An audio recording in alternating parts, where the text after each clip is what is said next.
It's boy Zappa King of the Giant Robots, and welcome back to Real Robot Battle Line.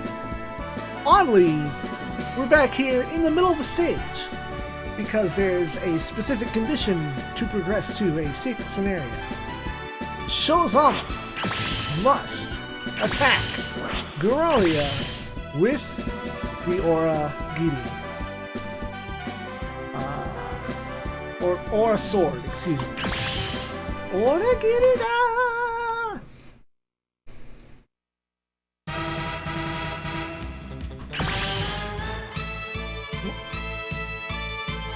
Well, we attack. What's this? What's happening? Even Muska is confused.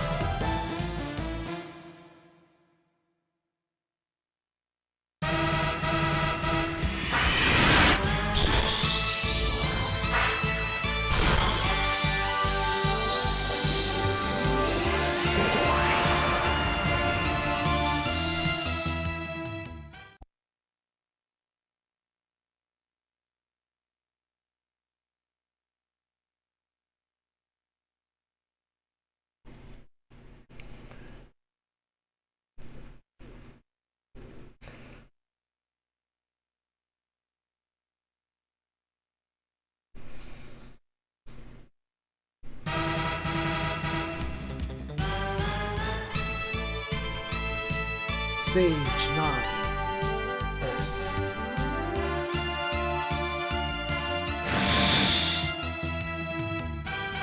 Muska showing Goralia appear over a field at night. Muska's body feels heavy as she tries to assess what's going on. Sho wonders why Muska appeared through the scene, but she says that she thought she was simply enveloped in light a moment ago. To her, it feels like gravity has increased as well. Suddenly, several modern jets go by. Goralia wonders if these are reinforcements. Sho recognizes the jet fighter specifically. However, Goralia is mad and shoots them all down. And then proceeds to get upset at the way that Sho is staring at her. Sho is begging her to stop. They're not on Earth anymore. Which immediately worries Muska. Goralia asks what the hell he's talking about. Didn't Goralia just realize those were jet fighters she took down? Muska begins to realize this is the 20th century Earth. And Sho is absolutely certain of it. He even tells the other two to adjust their communication frequency. There should be a terrestrial broadcast. The broadcast cuts in that cleanly. Yesterday, over in Tokyo, the strange flying object known as the Gunvine appeared, and the young man calling himself Shozama. Muska is surprised to hear that it's talking about Sho. Sho explains that he appeared over Tokyo yesterday. When Muska asks if this is Tokyo, she's corrected. Sho points out the Shikoku skyline just a bit way away. I can't say those words. A ways away. There we go. Tokyo is off to the north. Still wholly confused, Muska suspects that this Sho is the original and not a breach? Sho mutters something about being a copy, but he's not too sure about it right now. Goralia gets upset once again, asking Sho what he's doing. But she's been told to listen to him. Listen to the goddamn radio. Muska says that she can't stop Goralia under these conditions. She can't stop her unless she attacks her. And it seems that things can't be helped. So Sho asks Muska to leave it to him. Welcome to a one-on-one battle. So in both of my books that I have, it says that this is a challenge, and you can't do the thing that I'm about to do.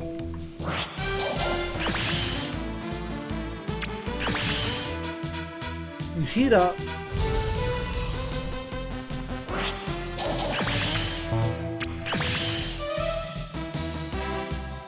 Souls. You shout.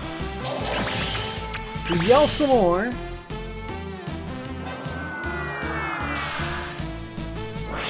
also could be a thing based upon like relation to Musica's level, and maybe the book has everyone else's levels more balanced out. And we move to her back.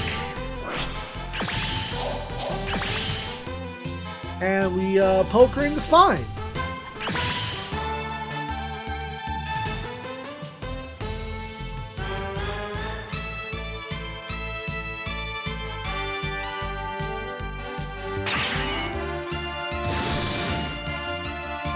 The book says you can't do that. The book says it's impossible to one-shot her.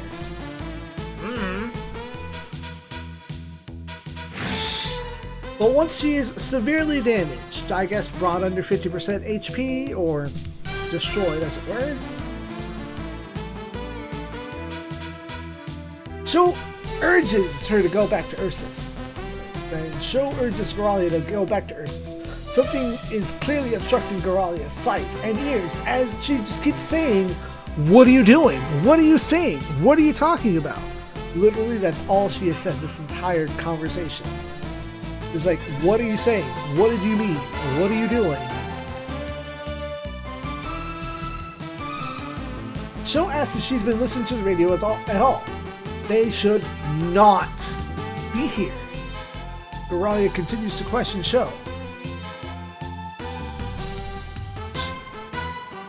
But does that mean that she has a chance to go home?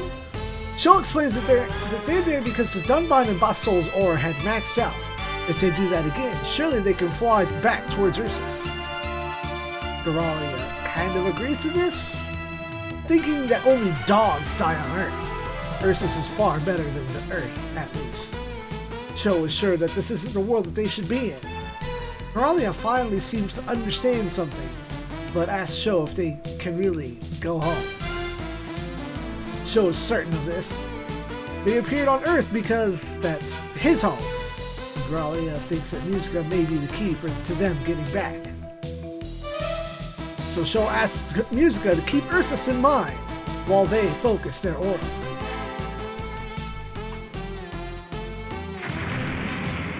However, something goes wrong. Sho calls out to Goralia.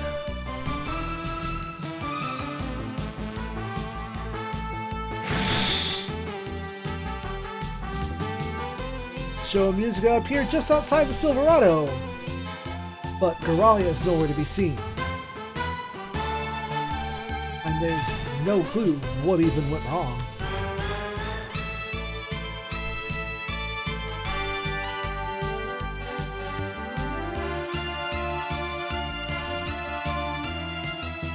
Back on the Silverado, Glenn explains that they were engulfed in the light, and then the three of them were just gone. What about the enemy, though? Well, they were taken care of, obviously. Marvel and Cham are happy to see that Sho has returned to them safely. Musica thinks back on being on a different world based on everybody's feelings? No, that's just not how things work now, is it? Sho insists that is in fact what they happened, saying that they went back to the Earth in the 20th century. They managed to return home, but Sho says that that's when the original him had gone back to Earth. Char laments again that they are all just copies. Marvel says that they just have to accept that. Musica introduces, and Musica proceeds to introduce herself to Sho. Cham had been dying to reunite with him. Sho asks Musica and Marvel what he should be doing. What's right for him? What is justice? He doesn't feel a malicious aura coming from our squad, so he wants to fight alongside us. Oh, yeah, here we go.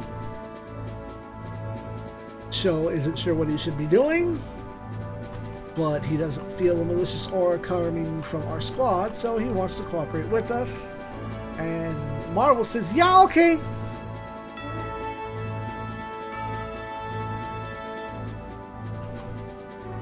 Char asks to speak with Musica privately.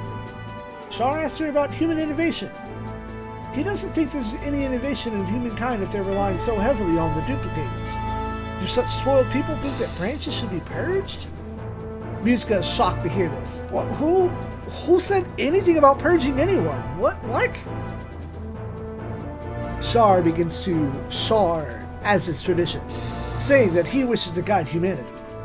He says that even Musica has been getting in the way of how the government does things. Is she not dissatisfied by that? Of course she's not happy with things, but no, Char continues that unless the current government is fixed and the duplicators are abandoned, there could be no evolution for the people of Ursus.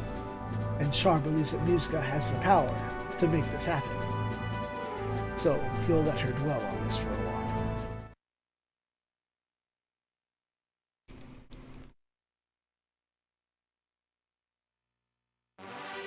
So we end the stage with a little less money. We still get the item drop off of Burn, which is fine. It's just very strange that in my translation and my testing, I'd gone ahead on both routes and convinced Todd first, and I think I sent Musica to destroy Todd.